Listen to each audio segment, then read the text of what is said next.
ഡാ, ഒരു happy news ഉണ്ട്. ഏട്ടൻ നമ്മുടെ കല്യാണത്തിന് സമ്മതിച്ചു. പിന്നെ ഏട്ടൻ നിന്നെ ഒന്ന് കാണണമെന്ന് പറഞ്ഞിട്ടുണ്ട് കേട്ടാ. ആ എടാ, ഒരു മിനിറ്റ്, ഞാൻ നിന്നെ വിളിക്കേ. എന്താണ് ഏട്ടാ? നീ ഒരു ഹെൽപ്പ് ചെയ്യോ? ആ പറയൂ. അമ്മയ്ക്കൊരു ഇഞ്ചക്ഷൻ ഉണ്ടായിരുന്നു, ഒന്ന് എടുത്തു തരുമോ? ഡോക്ടറാകാൻ പഠിക്കുന്ന ആളല്ലേ. അതിനെന്താ, വരാലോ, നടക്ക്.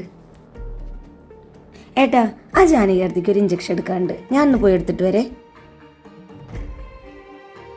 ആ പോയിട്ട് വയോ. കോളേജ് പോകാൻ സമയമായിട്ടാ, വേഗമായോ. അതാ വരുന്നു.